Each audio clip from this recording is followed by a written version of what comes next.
Alberto Del Rio, RVD, World Heavyweight Championship, Night of Champions. There you go.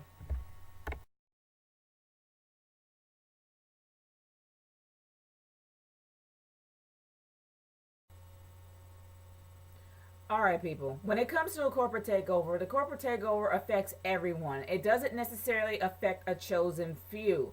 What I mean by this is like everything pretty much revolved around Daniel Bryan, duh, given storyline as well as the Night of Champions promotion that they finally had about the match between him and Randy Orton.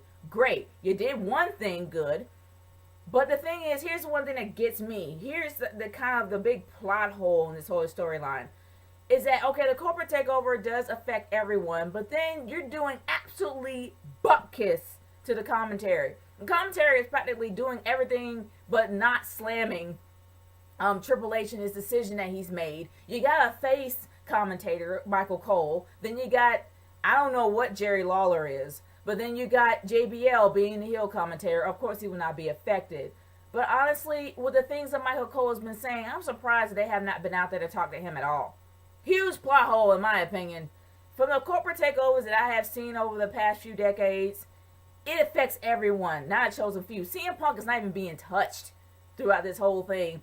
And honestly, nothing, it's all about him and Heyman. And now it's still about him and Heyman, but then you put Curtis Axel into it. And he has the IC Championship title.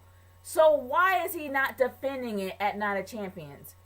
Honestly, it should be CM Punk versus Paul Heyman. It shouldn't be CM Punk versus Paul Heyman and Curtis Axel. Curtis Axel has a belt. He needs to be defending it. They need to find somebody, some number one contender for the IC Championship, so it will not seem like a glorified toy.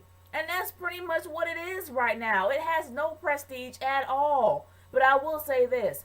AJ Lee has definitely got a lot of respect coming from me because she is truly becoming the heel diva champion she should have been when she came out. Because everything that she said in her epic promo that she had that everyone is talking about has a lot of truth in it. And honestly, those divas were fed up. And a fatal four-way, I'm hoping that it'll be interesting. I'm hoping it won't fizzle out because honestly, I'm really wondering what the heck happened to Caitlyn. But anyway, it was nice to actually see what the Wyatt family had to say about Kane. For a long time, for the past few weeks, maybe close to a month, no one really knew, probably longer than that, no one really knew what really went on with Kane and where he was and what was going on.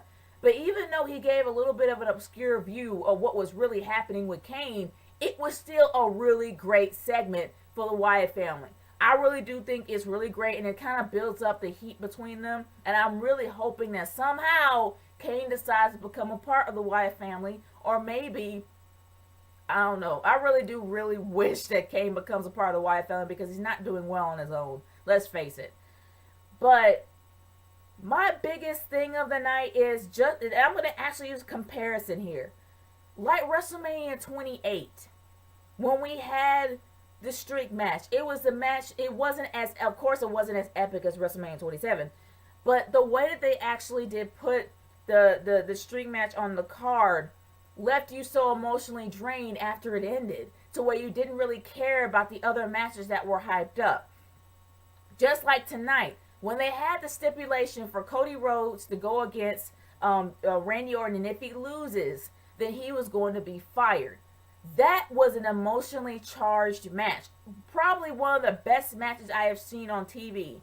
And it was a really great pay-per-view worthy match. Not the most, like the only one, but it was a really great match. That I haven't seen matches like that on Raw in a very long time. And it was very emotionally charged, and Cody Rhodes put his all into that match. And you literally left drained after it ended. And honestly, it was nice that Cody Rhodes actually did have that little retort afterwards, and when he talked about the Rhodes family, which is true, the American Dream and what happened to Dustin Rhodes. Yeah, man, everything he pretty much said was really took to heart. And I've never been a fan of people putting their personal lives in the storyline, even though they have permission. I have never been a fan of that. If you literally have to go to extremes to get heel heat for your heel, then that means that your heel is not doing his job. He's not doing his job at all. And back in the day, during the Psycho Randy days, he had a lot of heel heat on him because of the fact that he was doing it on his own. He was crazy all by himself. Not only did that make him more appealing physically for me, but seriously, on the real, it generated so much heel heat, and it made Triple H look more like a face and him look more like a heel when he was on his own. Ever since he became a part of this whole corporate takeover, his heel heat has diminished. I'm sorry, it has. Just like The Rock's heel. The Rock didn't even have heel heat when he was part of the corporation. In my humble opinion, he really didn't. And Randy Orton doesn't have any heel. He did all that, and nobody cared. Like, everybody was, like, more stunned than anything else. People were, like, really geared towards Cody. And the heel heat didn't even go to Randy. It went straight to Triple H. So, honestly, this does nothing for Randy Orton to be a part of the corporation. He was better off being a heel champion on his own instead of having it handed to him. So, it's really not doing a good job for Randy. But as for the main match that's going to be coming up at United Champions, it's doing something for that. So I will say that at least this storyline is doing something for the pay-per-view, which is the most important thing. But it's a shame that not only Cody's personal life was in this, the Big Show's personal life was in this. And can we say wash, rinse, and repeat? I can say that. And I actually said that for my last review. We've seen this before, people. This happened with Shawn Michaels, except Shawn Michaels was more compelling. It had a lot more emotion into it. Like, you really did care about what happened to Shawn Michaels. Does anybody necessarily care about the Big Show and what will happen to him? I don't really know, man. And I'm gonna be honest with you. I'm sick of seeing him cry. He's a freaking giant, okay? He is a giant, which means that giants, they plunder, they pillage, they destroy. That is what giants do. But my gosh, man. I mean, they're making him cry every freaking night. And I'm tired of making him cry. I mean, for crying out loud, he was better off as a heel. Take him back to being a heel, please. At least he'll be taken more seriously than being a whiny, cry baby face. Please. Good grief. I'm tired of it. And I know that with the epic match that they had, okay, I'm not going to say epic, but it was epic for Raw standards. The fact that they had Cody Rhodes versus Randy Orton, a feud in the making that has never been resolved, finally being resolved, that pretty much took every ounce of emotion out of everybody. So, you want to try to do something for your main event, which is no longer a main event. It's like, meh. So, what did they try to do? Make it a David versus Goliath style match. And in reference to David versus Goliath, when David went in to go fight Goliath, he had no fear because the Lord was with him. He had no fear. He went straight up to Goliath, slew him with no fear in him at all. They tried to make it the same exact way with Daniel Bryan when he came up to face the giant Big Show.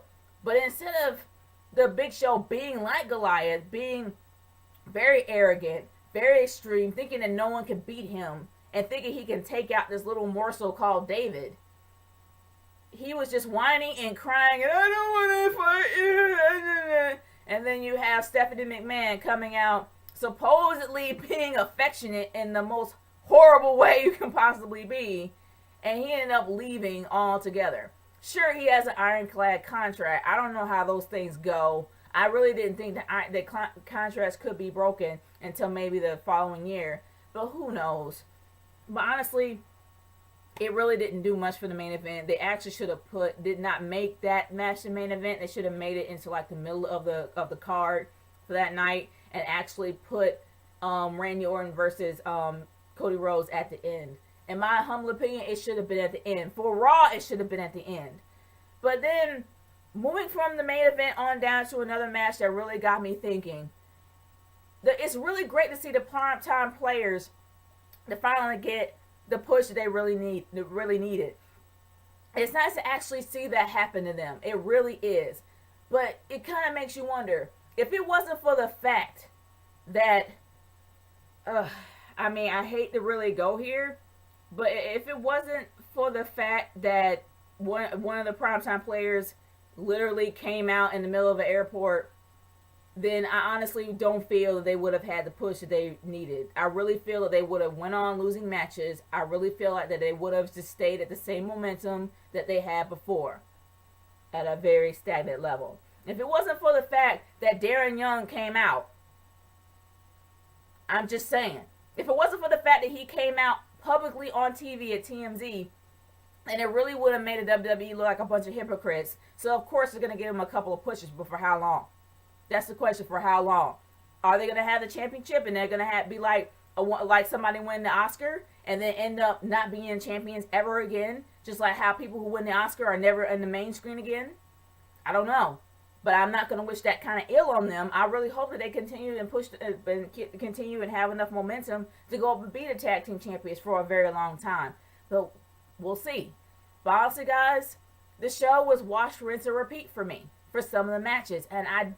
But I will say that the Cody Rhodes match was probably was my main event of the night, and I enjoyed it a lot. And they really did bring out the heart for this storyline. I really don't see any hope in sight, which is what a corporate takeover should be. But there's no hope in sight. It's not even a corporate takeover. It's more of a dictatorship to a certain extent, because there's a lot of people that aren't affected by this at all. The commentators aren't, and neither is CM Punk. So how can this be a takeover if nobody's affected by it? That is my question of the night to you guys. How do you feel about this corporate takeover storyline? Do you really feel like it's effective? Do you really feel like it's actually living up to the hype? Or do you feel like it's a huge plot hole and they're doing their best to try to fill it in? Leave a comment in the comment section below or send me a video response on how you feel, how Raw went tonight, and how you feel about the corporate takeover. This is Nature Girl 30 signing off.